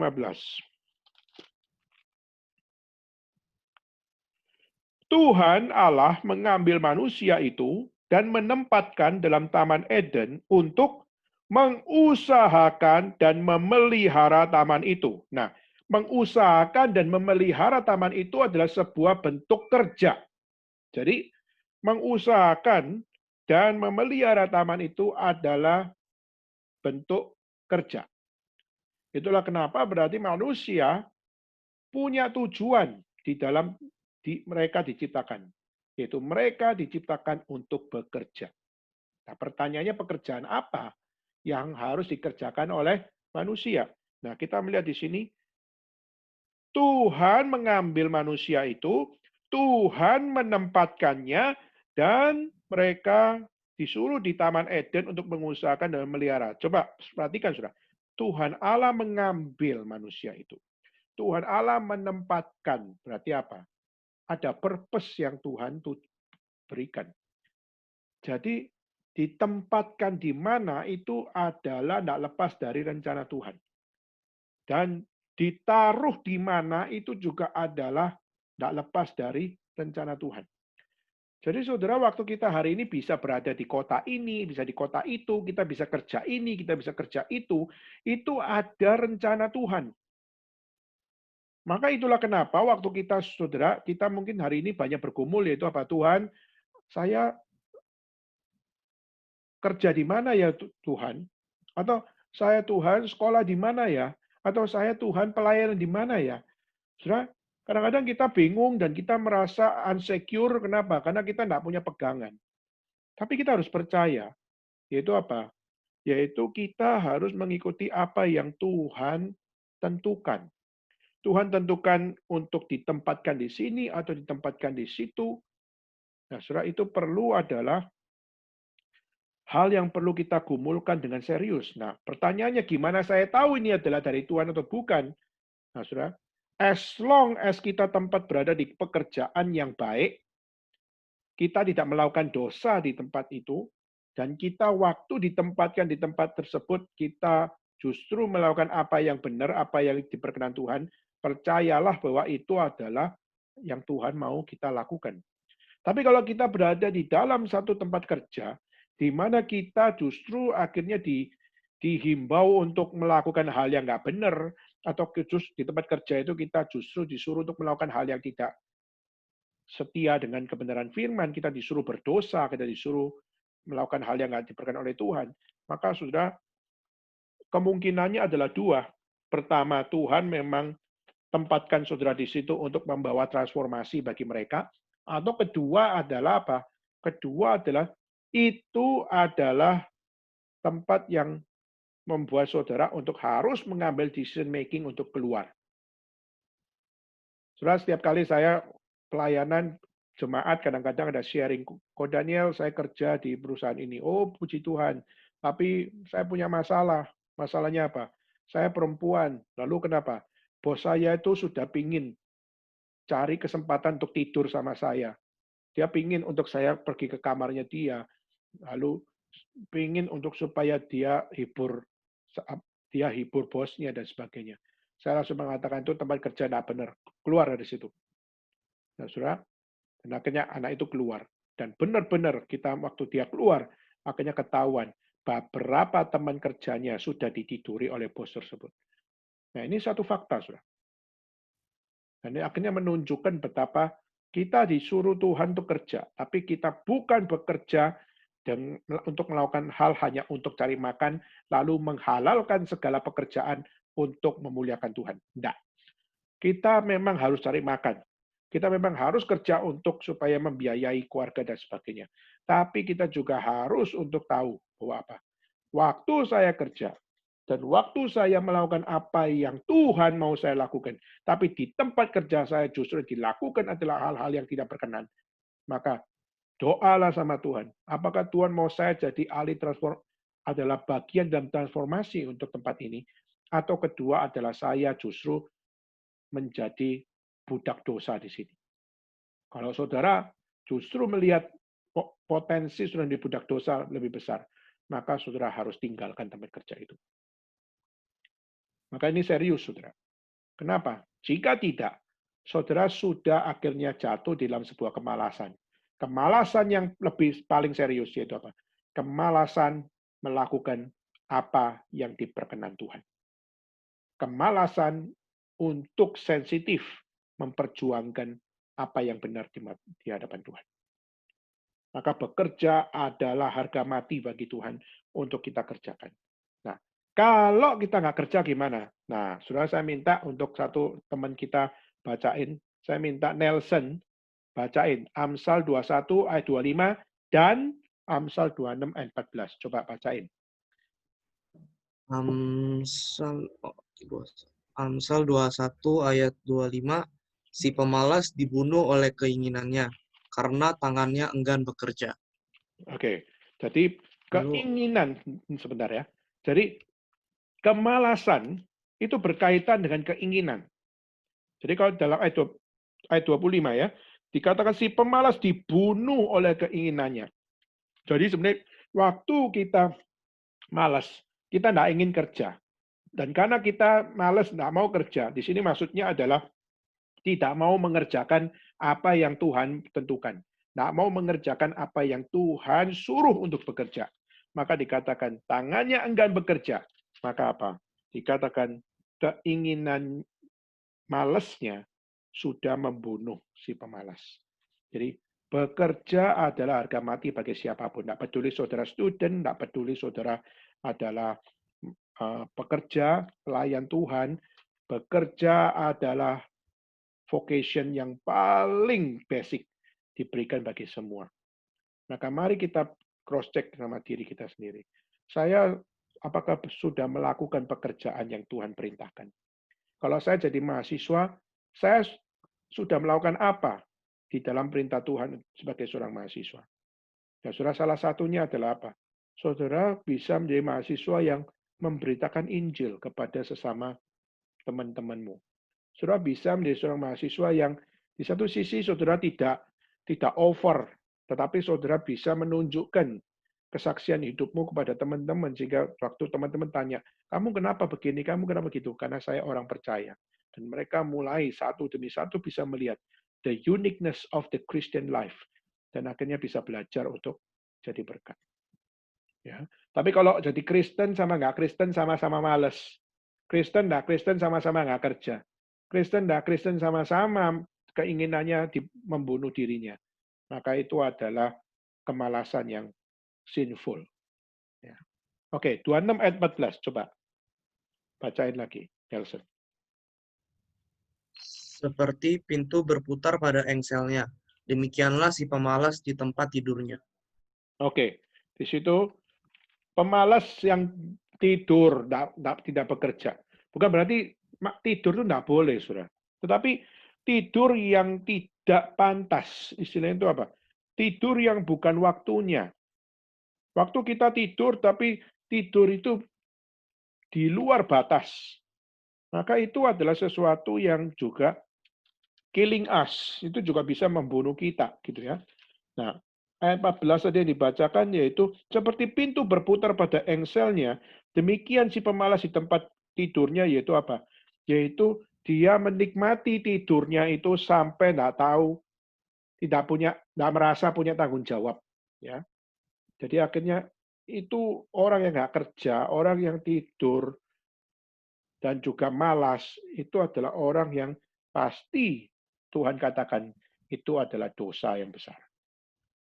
Nah, saudara, maka ini perlu menjadi sebuah pelajaran yang pertama. Ini basic teaching, ini basic pengajaran. Yaitu apa? Allah memberitakan manusia untuk bekerja. Maka saudara, jangan kita excuse diri. Tapi kita perlu untuk memandang pekerjaan, khususnya dalam rencana kekal Tuhan, untuk gimana kita bekerja for something glorious to the Lord. Jadi so saya kerja di sini, tapi at least saya kerja adalah untuk bagaimana saya membawa nama Tuhan dipermuliakan. Let it be di dalam kehidupan kita. Jadi itu yang pertama. Kenapa kemalasan itu dosa? Karena seringkali manusia tak mau kerja. Kedua, saudara, kita coba lihat di dalam Amsal 6 ayat 6. Coba saya minta saudari Rita, kalau memungkinkan, bacain Amsal 6 ayat 6. Amsal 6 ayat 6. Hai pemalas, pergilah kepada semut, perhatikanlah lakunya dan jadilah bijak. Ya, di situ dikatakan, hai pemalas, pergilah kepada semut, perhatikan lakunya dan jadilah bijak. Coba, sudah pikir, apa yang bijak di situ?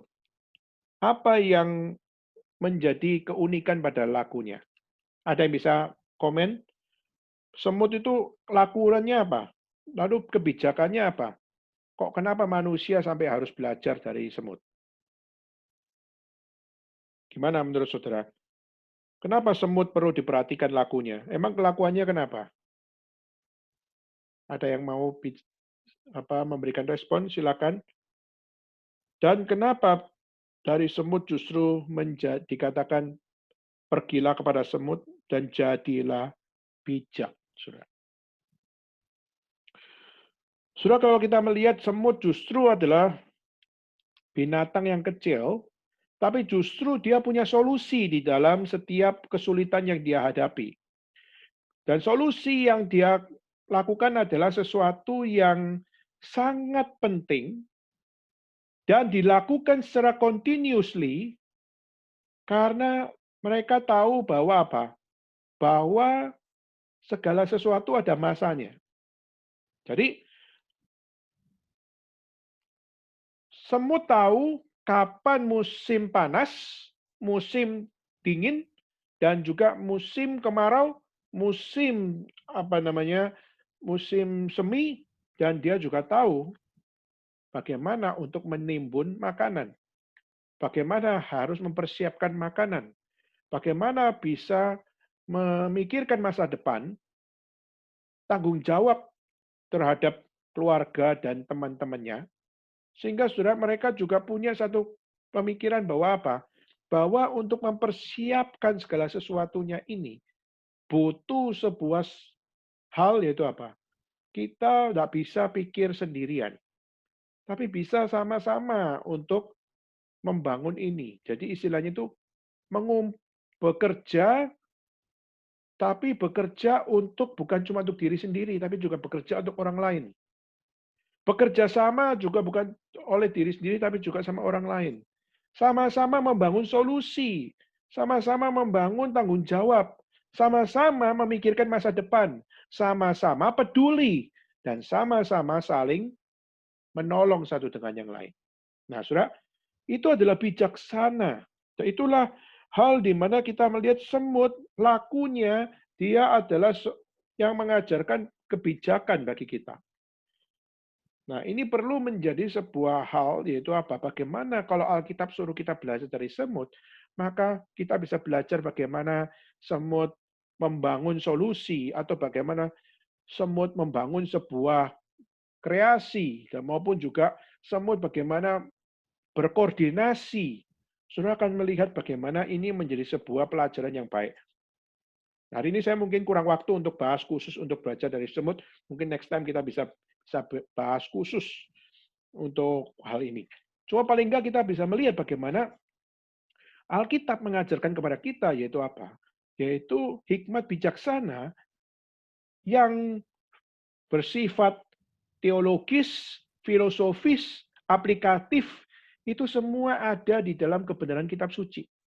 Jadi sebenarnya hidup bersolutif itu sudah ada prinsipnya dalam kitab suci, sehingga saudara bisa bijaksana mengatur diri, bijaksana mengatur waktu, bijaksana mengatur tujuan, dan bijaksana menjalankan segala sesuatunya tanpa jatuh di dalam kemalasan yang berdosa. Jadi sebenarnya kitab suci very clear memberikan prinsip-prinsip untuk kita bisa belajar. Ya. Lalu coba lihat di dalam Amsal 13 ayat 4. Coba Sarah bisa bacakan Amsal 13 ayat 4.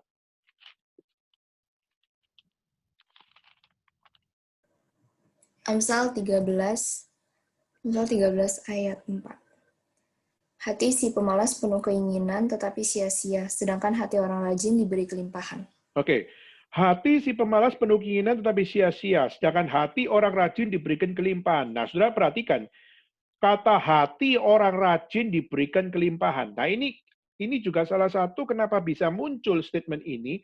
Kita melihat ini sudah ada di dalam Amsal 6 ayat 6, yaitu belajarlah dari semut. Kita melihat salah satu pelajaran yang kita bisa pelajari dari semut, yaitu apa? Yaitu ketekunan, rajin. Mereka punya kerajinan, mereka punya ketekunan, dan orang yang tekun adalah orang yang diberi kelimpahan. Coba saudara perhatikan. Orang rajin diberi kelimpahan, bukan memperoleh dengan sendirinya kelimpahan. Perhatikan saudara. Orang bisa berhasil, jangan pikir bukan dari Tuhan. Saudara, kita bisa misalnya punya uang banyak, kita bisa punya properti banyak, kita bisa punya tabungan, saudara harus pikir bahwa apa? Itu bukan karena kerajinanmu kamu bisa limpah. Maka saudara, ini kalau setiap orang kaya bisa mengerti poin ini, saudara, mereka akan tahu bahwa apa? Kekayaan saya bukan dari hard working saya. Tapi justru kekayaan saya ada karena diberi kelimpahan oleh Tuhan Allah. Maka ayat ini perlu didengar oleh banyak orang-orang yang hari ini kaya luar biasa. Banyak artis seperti Raffi Ahmad lah, Boy William dan sebagainya. Kita lihat banyak artis-artis yang kaya luar biasa dan mereka harus sadar satu hal. Kekayaan bukan karena hard working mereka. Walaupun hard working memang menghasilkan sesuatu. Tapi ketahuilah bahwa kalau Tuhan kalau tidak memberi, maka nggak mungkin kamu bisa dapat. Maka semua kekayaan itu, semua kelimpahan itu adalah dari Tuhan. Tapi kenapa dari Tuhan? Karena Tuhan kasih upah bagi orang yang rajin. Tuhan kasih upah bagi mereka yang hardworking. Tetapi yang paling penting adalah engkau melakukan apa yang bijak dari Tuhan. Maka Tuhan tidak segan-segan kok memberi kelimpahan. Tuhan tidak pelit seperti pendeta di zamannya Bertrand Russell. Tidak seperti orang-orang investor maupun para tuan tanah zaman feodal di zaman itu. Beda. Jadi saudara, hidup solutif yaitu adalah kita belajar dari semut, lalu akhirnya kita belajar apa itu ketekunan, dan akhirnya kita juga belajar dari ketekunan itu, kita diberi upah kelimpahan. Jadi kelimpahan bukan hasil produksimu, bukan hasil keringatmu, tapi adalah diberi kelimpahan. Orang yang sadar hal begini, akhirnya adalah orang yang tahu bahwa apa? God is always good. Tuhan itu adil. Tuhan itu benar. Dan Tuhan tidak asal berjanji, tapi dia sungguh-sungguh menepati janjinya.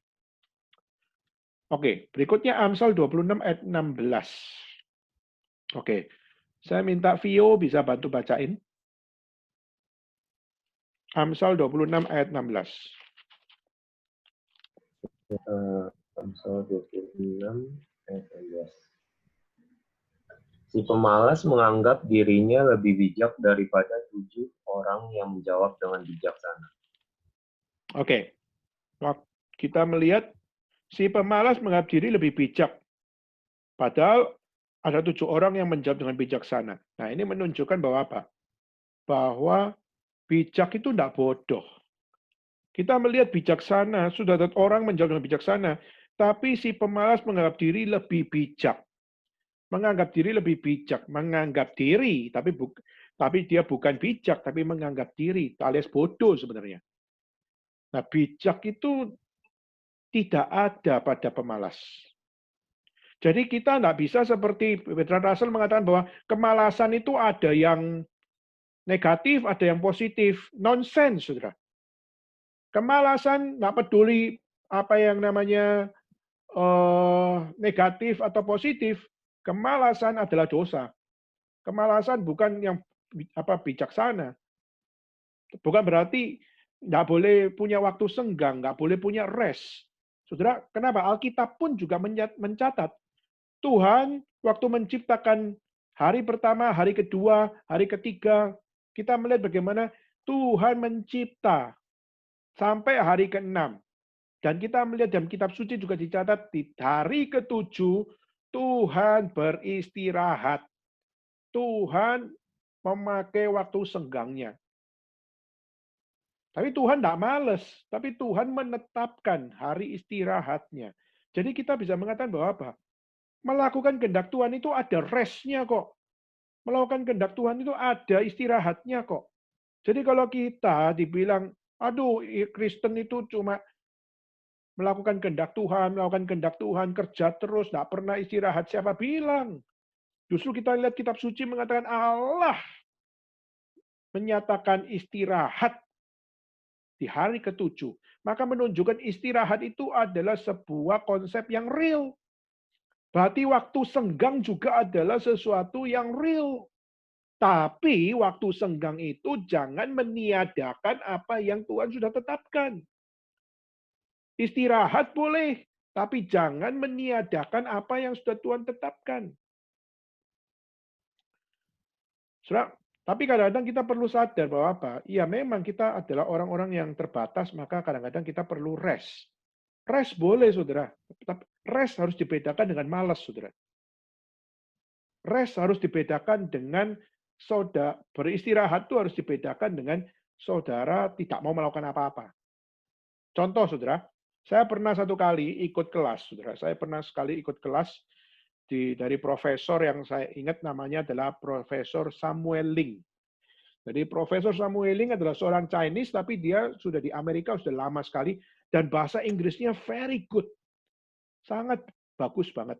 Dia adalah salah satu, bagi saya adalah Chinese theologian yang Inggrisnya paling bagus. Kalau merem tuh mungkin kita pikir dia tuh bule gitu. Taunya dia Chinese. Nah, saudara, dia waktu itu mengatakan satu kalimat, yaitu apa? Rest is very spiritual. Rest is spiritual, dia mengatakan. Beristirahat itu adalah sebuah hal yang spiritual. Maka dia mengatakan, di kelasnya waktu itu dia mengatakan satu hal. Kalau kalian ikut kelas saya, lalu kalian capek, kalian merasa ngantuk, silakan keluar, cuci muka, atau makan, atau tidur, lalu tidur 10 menit, atau tidur paling maksimal setengah jam, lalu kamu balik lagi dan ikuti kelas lagi. Saya kaget, saudara. Tidak ada dosen yang kayak begitu.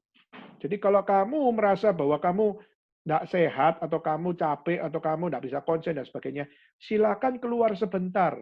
Saya tidak akan marah, saya nggak akan apa, tapi itu harus kamu lakukan. Dia mengatakan, is a must. Dia mengatakan, harus kamu lakukan. Kenapa? Karena saya percaya kamu waktu beristirahat, itu adalah sesuatu yang spiritual. Kenapa? Waktu kamu balik lagi ke kelas, kamu coba lagi cari untuk konsen lagi, maka kamu akan bisa menghargai bahwa apa? Bahwa kebenaran firman Tuhan yang kamu pelajari, itu adalah sebuah proses. Dan bisa mengerti adalah anugerah. Dan kadang-kadang kita perlu berhenti sebentar untuk apa? Berhenti sebentar untuk mempersiapkan yang lebih lagi. Nah, saudara, ini bukan malas, itu rest. Kalau si Bertrand Russell mengatakan kemalasan itu sebuah kebutuhan. Nah, tapi kalau kita melihat di sini justru bukan. Tuhan justru mengajarkan untuk kita beristirahat dengan bijaksana tentunya. Nah, itulah kenapa kita perlu untuk menganggap penting bekerja dan bijak. Ini adalah perintah Tuhan bagi kita. Nah, mungkin kita bilang bahwa apa? Oke Tuhan, kalau Tuhan mengatakan bahwa manusia harus kerja, manusia harus bijak dan sebagainya. Nah, sekarang pertanyaannya adalah,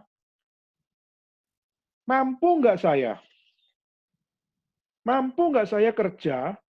Mampu nggak saya bijak di saat di dalam pekerjaan saya, atau pelayanan saya, atau dalam kehidupan saya, atau di keluarga saya, banyak sekali problem of sloth atau problem kemalasan itu menjadi sebuah konteks dalam hidup saya. Nah, seringkali kita merasa bahwa, wah, Alkitab sih enak menyatakan apa yang benar, tapi menghidupi yang benar ini loh, apakah memang bisa? Apakah mampu saya ataupun dapat terwujud? Oke, sudah, kita ke next slide terakhir. Di slide terakhir kita melihat beberapa ayat menyatakan bahwa saudara, kita memang akan susah dan kita akan jatuh bangun di dalam bagaimana kita melawan, overcome apa yang namanya kemalasan. Tetapi kita melihat prinsip pertama dalam Efesus pasal 2 ayat 8 dan 9, meskipun kita memang ada jatuh bangun di dalam overcome dari kemalasan, tapi kita harus melihat bahwa perbuatan kita memang perlu, tapi perbuatan bukan yang menyelamatkan. Tapi justru kita diselamatkan oleh karena iman, bukan karena perbuatan. Dan karena kita selamat oleh iman, maka setiap latihan rohani yang kita lakukan untuk bagaimana how to overcome sloth, bagaimana kita melewati problem kemalasan ini, kita perlu berbuat. Tetapi keselamatan kita bukan ditentukan dari perbuatan kita, karena perbuatan adalah reaksi kita diselamatkan. Jadi karena kita diselamatkan oleh iman, maka perbuatan seharusnya menjadi sebuah reaksi. Karena kita diselamatkan, maka perbuatan saya must be menjadi berkat bagi orang lain. Ya. Maka ini adalah hal yang pertama. Jadi kalau saudara menjadi orang yang mau menghadapi kemalasan, memang jatuh bangun akan menjadi konteks, tapi keselamatanmu bukan ditentukan dari perbuatanmu, tapi adalah dari iman. Oke, saya minta Gracelyn ya. Gracelyn bisa bacakan Efesus pasal 2 ayat 8 dan 9. Oke, cool. Bentar ya. Efesus 2, 8-9. Sebab karena kasih karunia kamu diselamatkan oleh iman, itu bukan hasil usahamu, tapi pemberian Allah. Itu bukan hasil pekerjaanmu, jangan ada orang yang memegahkan diri. Ya, jangan ada orang yang memegahkan diri. Kenapa? Karena engkau diselamatkan oleh karena kasih karunia. Dan kasih karunia itu justru adalah hal di mana Tuhan memberikan iman kepada kita. Maka keselamatan bukan perbuatan dari kita, tapi keselamatan adalah oleh karena iman. Nah, ini menjadi sebuah dalil yang kita perlu sadari, ini adalah sebuah fondasi kita, bahwa keselamatan kita adalah oleh karena kasih karunia dan karena iman. Maka setiap perbuatan berarti perlu atau nggak perlu? Perlu. Tapi bukan berarti perbuatan itu menjadi penentu keselamatan. Tapi justru itu adalah reaksi atas keselamatan yang Tuhan berikan pada kita. Itu yang pertama. Kedua adalah kita harus tahu bahwa segala sesuatu itu bukan kebetulan. Ya. Segala sesuatu bukan kebetulan, tapi segala sesuatu itu sudah dipersiapkan Tuhan sebelumnya. Sudah dipersiapkan Tuhan sebelumnya. Jadi kita perlu untuk sadar bahwa apa? Bahwa Tuhan itu melampaui ruang dan waktu dan melampaui kondisi kita. Nah, minta untuk siapa namanya? Agus ya.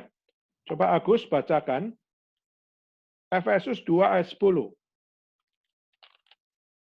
Agus bisa bacakan Efesus 2 ayat 10.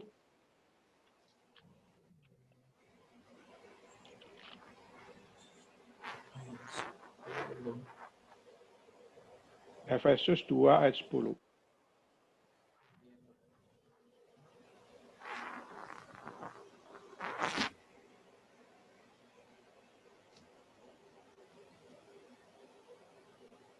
Sudah ketemu? Bentar, Saudara. Ya. Karena kita ini buatan Allah, diciptakan dalam Kristus Yesus untuk melakukan pekerjaan baik yang dipersiapkan Allah sebelumnya.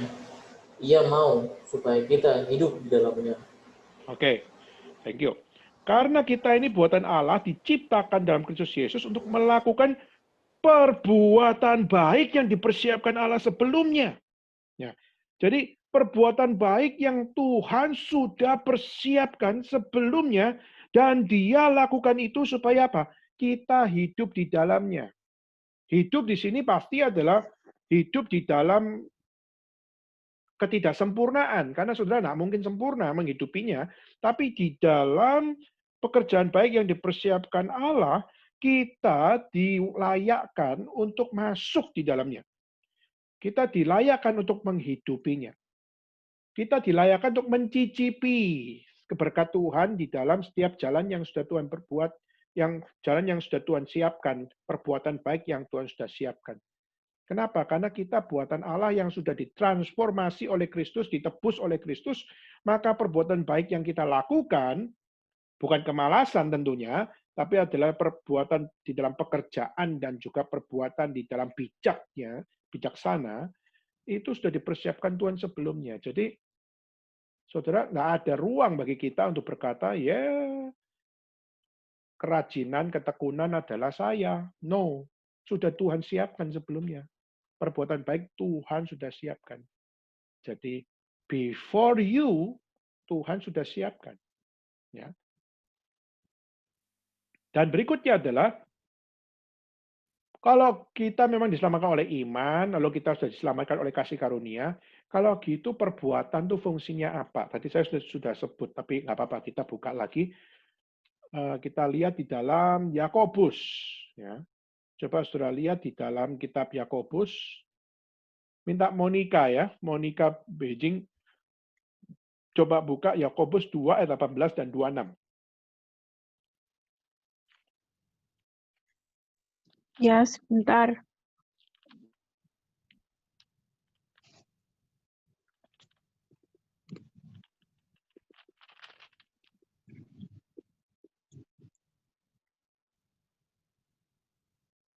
Yakobus 2 ayat 26. 18, Sebab seperti itu 18 dan 26. Ya. 18 dan 26. Yakobus 2 ayat 18. Tetapi mungkin ada orang berkata, padamu ada iman dan padaku ada perbuatan. Aku akan menjawab dia, tunjukkanlah kepadaku imanmu itu tanpa perbuatan, dan aku akan menunjukkan kepadamu imanku dari perbuatan-perbuatanku.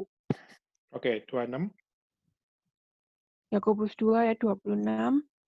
Sebab seperti tubuh tanpa roh adalah mati, demikian jugalah iman tanpa perbuatan-perbuatan adalah mati.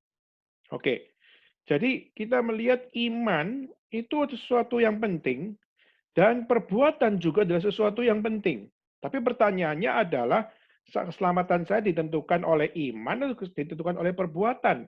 Nah, kita melihat di dalam banyak ayat kita melihat bagaimana keselamatan ditentukan oleh kasih karunia Tuhan dan juga keselamatan kita ditentukan oleh iman yang diberikan oleh Tuhan. Nah, tapi kalau gitu porsinya perbuatan itu apa? Nah, kita melihat di ayat 18 tadi dikatakan bahwa apa? Aku akan menunjukkan kepadamu imanku dari perbuatan. Jadi istilahnya kalau kita melihat iman itu beraplikasi di dalam perbuatan. Jadi perbuatanku itu berbicara tentang iman. Jadi iman dan perbuatan menjadi sinkronis. Dan akhirnya kita melihat iman dan perbuatan menjadi satu roh istilahnya. Jadi satu visi, satu misi, satu aksi. Jadi baginya perbuatan itu sungguh-sungguh menjadi sebuah reaksi dari iman. Jadi karena iman kepada Tuhan, maka perbuatan juga adalah perbuatan orang yang percaya kepada Tuhan. Jadi iman dibuktikan melalui perbuatan, itu yang dikatakan oleh Yakobus. Dan Yakobus pun memberikan penekanan bahwa apa? Iman tanpa perbuatan adalah mati. Maka berarti iman harus berbuat. Berbuat harus sesuai iman. Iman harus berbuat. Nah, pertanyaannya, mana yang dulu? Mana telur, mana ayam, gitu ya. Banyak orang berdiskusi, telur dulu atau ayam dulu. Saudara, kalau kita melihat telur tanpa ada embrio dari ayam, nggak mungkin jadi telur. Maka kita kalau secara logika, ayam harus ada dulu, baru ayam bertelur. Nah itu ayam ada dulu tuh dari siapa? Nggak mungkin dari manusia menciptakan ayam, kan? Jadi kita percaya ayam ada dulu, kenapa? Karena ada the existence of God yang mencipta ayam. Dan dari ayam bisa bertelur, dan di dalam telur ada embrio ayam. Ada ini ayam, dan akhirnya apa? Menjadi ayam kecil. Nah, saudara, waktu kita melihat di sini, iman dan perbuatan tuh pasti akan satu jalan.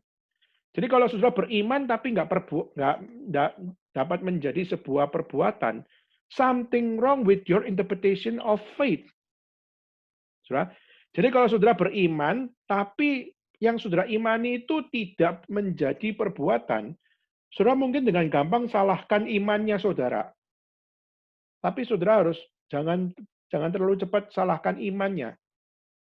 Tapi salahkan diri saudara yang mungkin salah menginterpretasi iman. Jadi kalau saudara bilang, saya percaya Tuhan.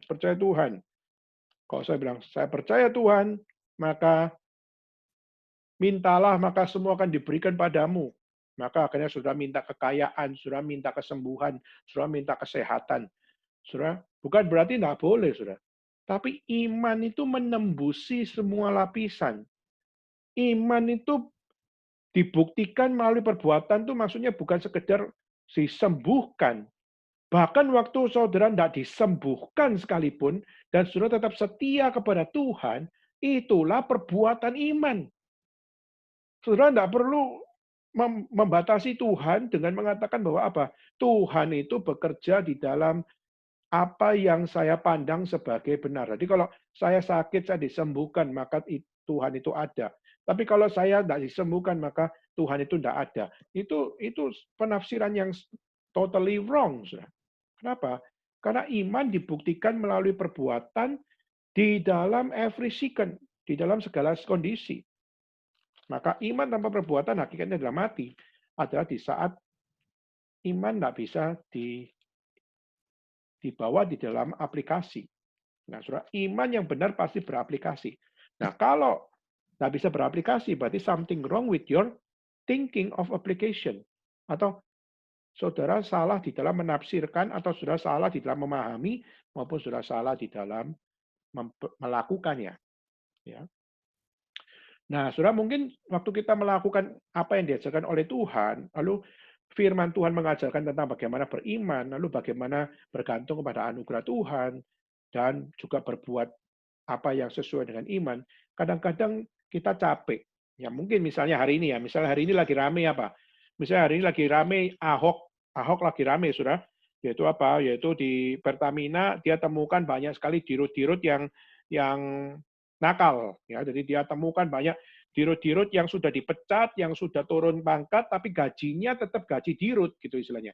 Jadi harusnya gajinya 100 juta, harusnya turun pangkat, akhirnya harusnya digaji 50 juta, tapi justru selama bertahun-tahun gaji yang diterima adalah dirut, yang diterima adalah 100 juta. Nah, itulah kenapa kita melihat justru sudah ada dirut yang baru, tetapi dirut yang lama kok digaji sama dengan dirut yang baru. Nah, akhirnya kita melihat kekacauan ini terjadi, kita melihat Ahok berani bicara, berani bongkar, dan akhirnya sekarang Ahok yang diperlakukan sangat keras untuk apa? Untuk supaya diam, supaya tidak ngomong hal borok-boroknya Pertamina, maupun juga adalah hal di mana dia mungkin juga akan dibawa di dalam pengadilan, lalu bakal mengalami penjara. Nah, sudah banyak pemikiran-pemikiran yang seperti itu. Nah, kita bukan kita cuma pakai contoh ini, Saudara.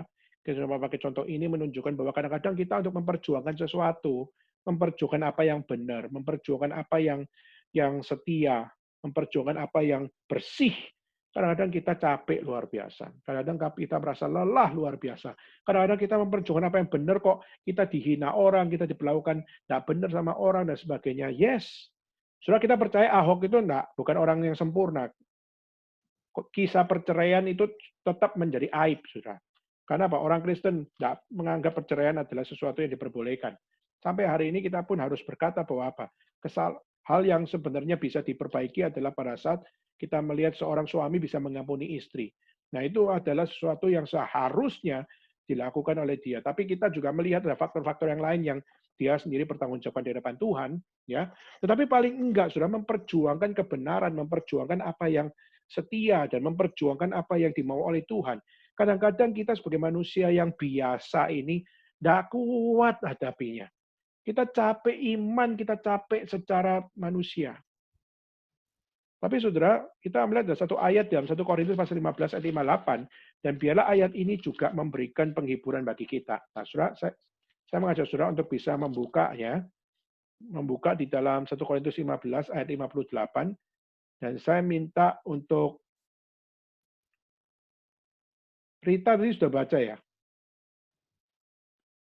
Oke, kalau sudah baca, saya minta untuk Irin deh. Irin, kalau memungkinkan. Iya, Koden. Ya, tolong bacain 1 Korintus 15 ayat 58. 1 Korintus 15 ayat 58. Karena itu, saudara-saudaraku yang kekasih, berdirilah teguh, jangan goyah, dan giatlah selalu dalam pekerjaan Tuhan. Sebab kamu tahu bahwa dalam persekutuan dengan Tuhan, jerih payahmu tidak sia-sia. Ya, saudara, ini adalah satu hal Tuhan memberikan peneguhan. Ya, memang untuk memperjuangkan apa yang benar, untuk tidak malas, untuk setia, dan untuk melakukan apa yang Tuhan mau. Kadang-kadang kita harus capek hati, kita perlu mengalami capek iman, kita sampai harus berjuang di dalam seakan-akan kita berada di dalam satu tempat yang sangat-sangat tidak cocok untuk memperjuangkan kebenaran. Tapi Tuhan berkata apa? Aku meneguhkan kamu. Aku bersama-sama dengan kamu. Dan jerih payahmu nggak akan sia-sia. Karena Tuhan senantiasa akan menuntun engkau untuk melihat bagaimana kebenaran tetap dapat bersinar dimanapun engkau ditempatkan. Maka saudara, mari kita sama-sama untuk menutup sesi ini dengan apa? Kemalasan adalah sesuatu yang sangat-sangat serius. Kemalasan adalah dosa. Maka bagaimana kita belajar mengikuti apa yang Tuhan tetapkan supaya kita senantiasa melihat dosa adalah sesuatu yang sudah sangat familiar di dalam kehidupan kita. Dari bulan Agustus kita sudah bahas kesombongan, ketamakan, iri hati, kerakusan, hawa nafsu, kemarahan, sampai pada hari ini adalah kemalasan. Semua ini sudah dekat dengan kita. Semua ini sudah bersama-sama dengan kita sejak kita lahir. Maka pertanyaannya adalah, di saat 7 dosa maut ini sudah bersama-sama dengan kita sejak kita lahir. Sekarang hari ini kita sudah selesai bahas ini. Pertanyaannya adalah, apakah kau sudah mengenali dosa itu di dalam hidupmu? Dan apakah kau sudah tahu bobroknya dosa itu pada dirimu? Maka pertanyaannya, kalau kau sudah tahu, sekarang waktunya untuk kita berkata, minta kepada Tuhan untuk apa? Tuhan, hanya di dalam namamu lah 7 dosa maut ini dipatahkan di dalam namamu. Dan kiranya Tuhan yang pimpin kita semua. Supaya kita dapat mematahkan kesombongan kita. Kita bisa mematahkan ketamakan kita. Kita bisa mematahkan iri hati, kerakusan, hawa nafsu, kemarahan, dan kemalasan ini.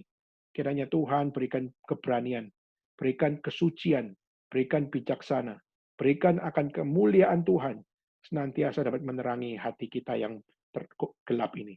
Dan kiranya Tuhan memimpin kita, berbelas kasihan kepada kita, supaya kita senantiasa bukan menjadi budak dosa, tapi kita senantiasa menjadi budak Kristus. Dan kiranya budak Kristus yang diampuni oleh Tuhan inilah yang dapat membawa terang kemuliaan Tuhan tetap bersinar di dunia ini. Kita tutup sampai di sini. Selamat kita sama-sama berdoa memohon kepada Tuhan supaya Tuhan yang memberikan selamat bagi kita, supaya kita senantiasa hidup di dalam kemuliaannya. Oke, saudara, kita sama-sama untuk mengambil sikap berdoa. Saya minta untuk satu rekan kita untuk berdoa. Saya minta untuk Alista untuk bisa memimpin di dalam doa.